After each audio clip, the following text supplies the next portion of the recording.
कक्षा 9 आप लोगों को सामाजिक विज्ञान में दूसरा पाठ है यूरोप में समाजवाद और रूसी क्रांति। तो यह क्रांति जो है वह विश्व के लिए भी महत्वपूर्ण है, क्योंकि इसी क्रांति के फलस्वरूप जो है जो समाज के निम्न वर्ग थे उनके विद्रोह की जो है विद्रोह प्रारंभ हुआ और उनको अधिकार मिलना पाया। महान दार्शनिक जो कार्ल मार्क्स थे, इसमें इनके विचार बहुत ही महत्वपूर्ण थे। तो उन्हीं के विचारों से प्रभावित होकर समाज के अनेक लोगों ने आंदोलन किया, जिससे रूस में क्रांति आई और रूसी क्रांति के माध्यम से संपूर्ण विश्व में समाजवाद का प्रारंभ हुआ। समाजवाद का मतलब होता है कि शासन में तथा जो संपत्ति है राष्ट्र की उसमें सभी लोगों की सहभागिता हो, उसके अधिकारों में सभी लोगों की सहभागिता हो, चाहे वह शासन हो चाहे संपत्ति अचल संपत्ति हो, उसमें सब में शासन के सभी वर्गों में और समाज के सभी वर्गों की बराबर की सहभागिता हो। यह समाजवाद का मुख्य रूप है। तो इसमें जो है इसका प्रारंभ जो है वो रूस में जार का शासन था और जार जो है अत्याचारी थे, क्योंकि यह धारणा थी जिसको हम दैवी सिद्धांत कहते हैं कि ऐसा माना जाता है कि जो जार होते हैं या जो सम्राट होता है, जार का सम्राट होता है, वह ईश्वर का स्वरूप होता है और उसकी आज्ञा को मानना प्रत्येक व्यक्ति का यानी राष्ट्र के प्रत्येक व्यक्ति का प्रत्येक नागरिक का एक फर्ज है।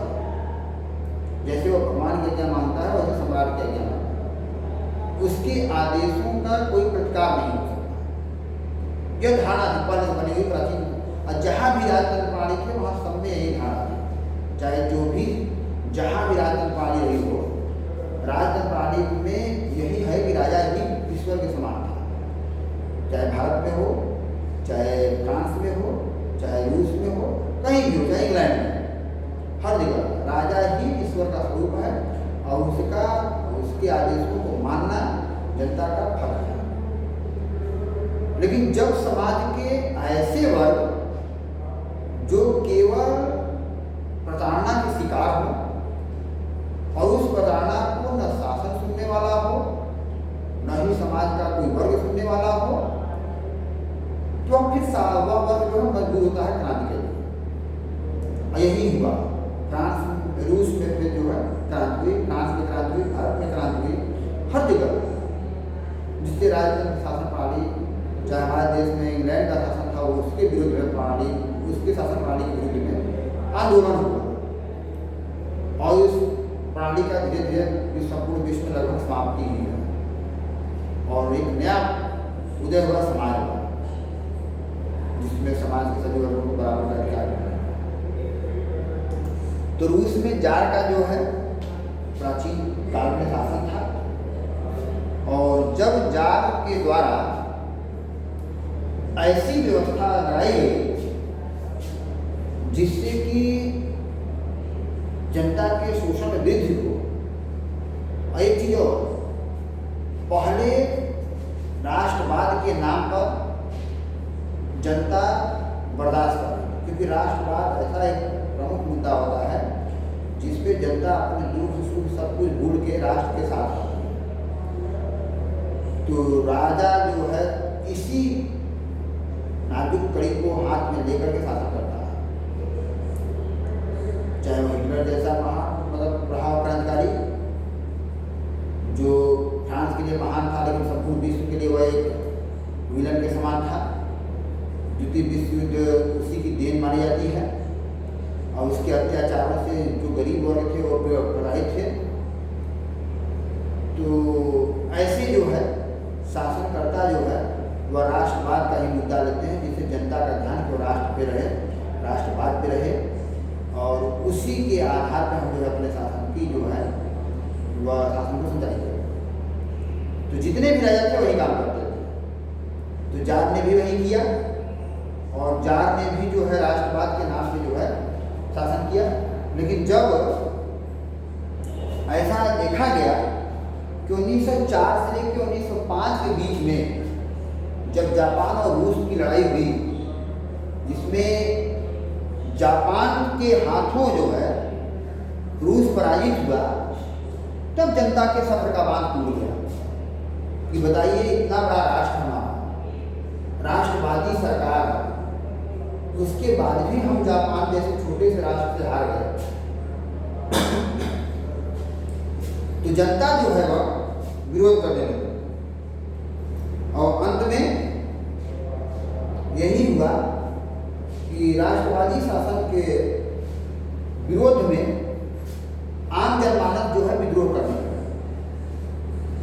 अंत में 1905 में पहली क्रांति हुई, फिर 1917 में जो है मेन क्रांति मानी जाती है, जो रूस की जो है क्रांति, मेन क्रांति है, उसमें राजशाही का अंत होता है। यह रूसी क्रांति और एक नई विचारधारा, एक नया वर्ग समाज में शासक बना, जो सभी वर्गों की बात करता था, यानी जो शोषित वर्गों की बात करता था, निम्न वर्गों की बात करता था।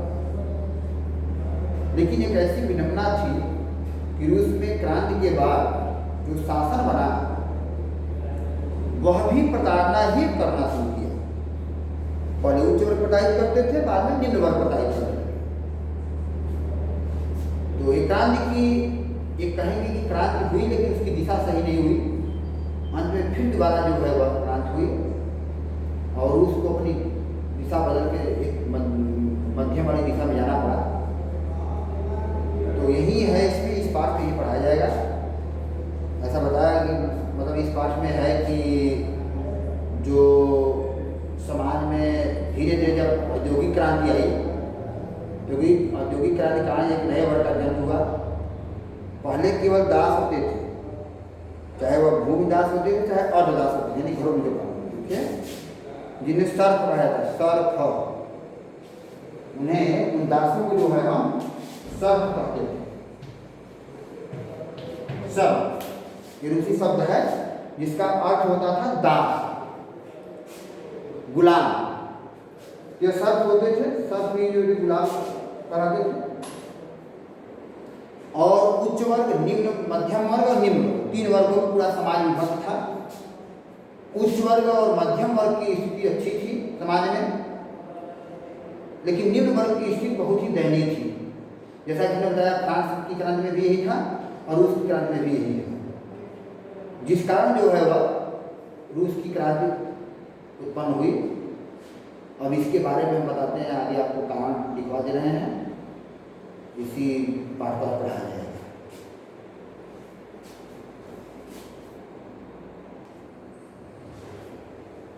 अब आपका एक पहला प्रश्न है, इसमें 1917 की रूसी क्रांति के कारणों को स्पष्ट कीजिए।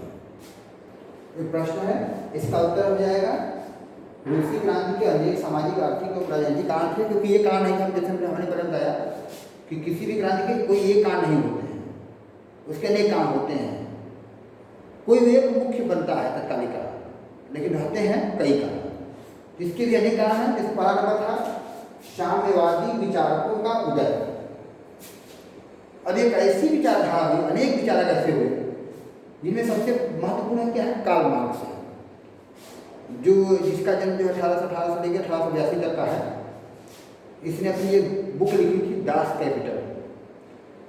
इस बुक में इसने मजदूरों की समस्याओं को, उनकी दयनीय स्थिति को व्यापक रूप से चर्चा की थी। एक नारा दिया था, दुनिया के मजदूरों एक हो, जिससे मजदूरों में एक क्रांति फैल गई और लोग जो है, जो मजदूर वर्ग थे, जो नए मजदूर वर्ग थे युवा थे, वह जो है शासन के विरोध करने लगे, शोषण का विरोध करने लगे, जो आगे चलकर एक व्यापक क्रांति को जन्म दिया। इसी प्रकार से फ्रेडरिक एंगेल्स थे, जो मार्क्स विचारों का समर्थन करते थे और पूंजीवाद के खिलाफ थे, कि औद्योगिक विकास एक ऐसा था जो पूंजीवाद को जन्म दिया था। तो पूंजीवाद के खिलाफ थे। ये दो लोग ऐसे थे जिन्होंने रूसी क्रांति में व्यापक जो है समाजवाद का एक नारा दिया और विचार उत्पन्न किया, जिससे लोगों में एक नई विचारधारा उत्पन्न हुई। अगला है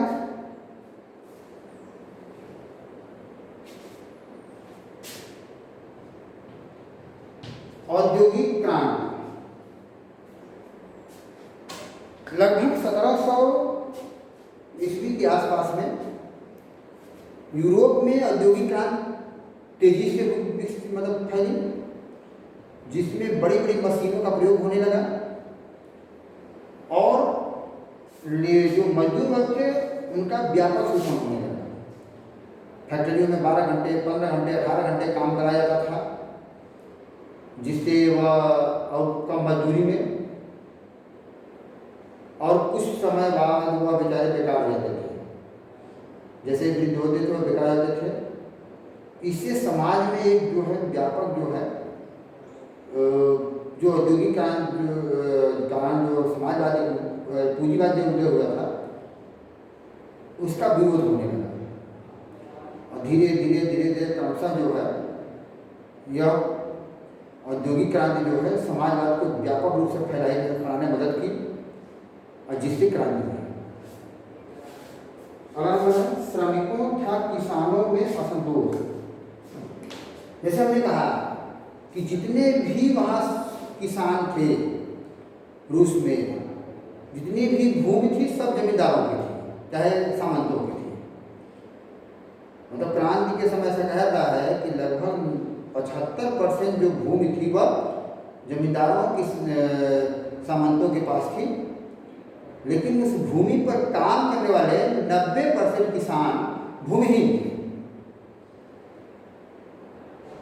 अब जिससे क्या है वो दास बन जाते थे, गुलाम बन जाते थे, आजीवन पीढ़ी दर पीढ़ी उसी जमींदारों की गुलामी करते रहते थे।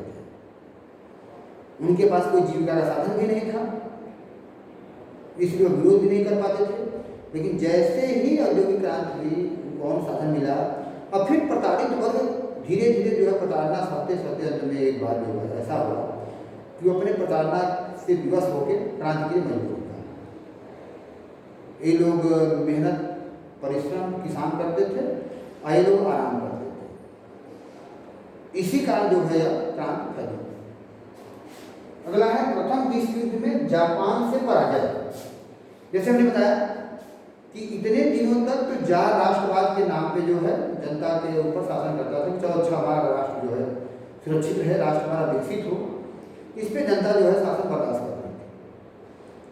लेकिन जब देखा गया प्रथम विश्व युद्ध में कि जब एक छोटे से राष्ट्र जापान से रूस जैसा शक्तिशाली राष्ट्र हार जा रहा है, तब जनता जो अपना सब छोड़ दी और अंत में आंदोलन को प्रेरित है। चार लिख लीजिएगा, हेडिंग हमने बताया है, हेडिंग हमने समझा दिया अपने हिसाब से, आप उसको अपने हिसाब से पढ़ के लिख लीजिएगा। हम उसको फिलहाल मैसेज कर देंगे, व्हाट्सएप पे देख लीजिएगा। उसको पढ़ के सेम उतारना नहीं है, उसमें छाट के छोटा छोटा ही लिखना है। 4-6 लाइन 10 लाइन एक हेडिंग में 8-10 लाइन से ऊपर हो, बहुत ज़्यादा 2 लाइन भी नहीं लिखना है, कम से कम आधे पेज होना चाहिए या एक पेज में 3 हेडिंग कम से कम होनी चाहिए। इतना आपको लिखना है हेडिंग पढ़ के उसको अपने हिसाब से बना के। ऐसा नहीं कि सेम किताब का हिसाब दीजिए, किताब का उतना नहीं होना चाहिए। पढ़िए उसको, समझ के अपने भाव में लिखिए उसको। इस तरीके से आपको हेडिंग लिखनी है, यही लिखना है। इसके बाद अगला वीडियो जो है अगला फिर मिल जाएगा।